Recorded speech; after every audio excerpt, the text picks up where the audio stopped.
In a 2019 study, over 400 participants were enlisted to learn a mysterious invented language. Individuals were asked about three pairs of runes. For example, which of the two characters represent an animal? Then, after a brief break, they were asked about the same rune pairs, with the question flipped, as in, which of the two runes represent a non-living object?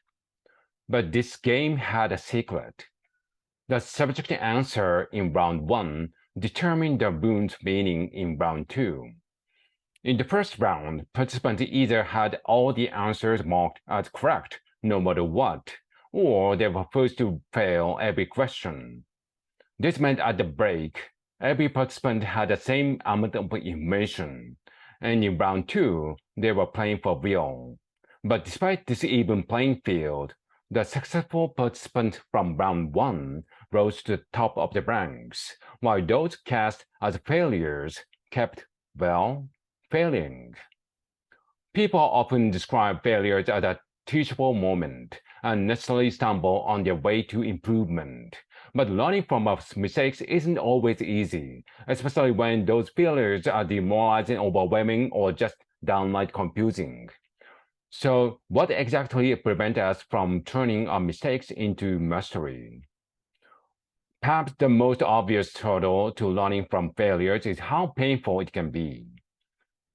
People generally want to think of themselves as capable and competent, and experiencing failures threaten the self-image.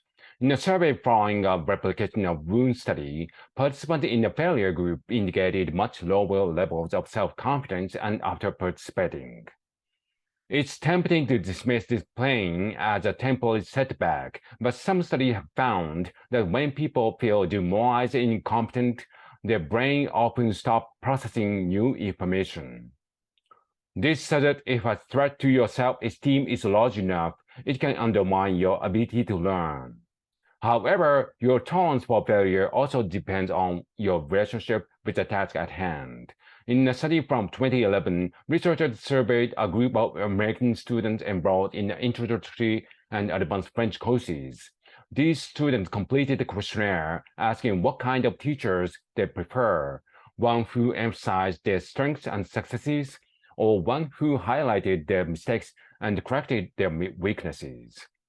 In general, responses showed that while beginner students sought positive reinforcement, advanced students were more eager for critical feedback. Researchers have theorized a handful of explanations for these results. Having just started out, beginners are still determining if they enjoy learning French if they want to continue studying, so they might phrase as a way to stay motivated.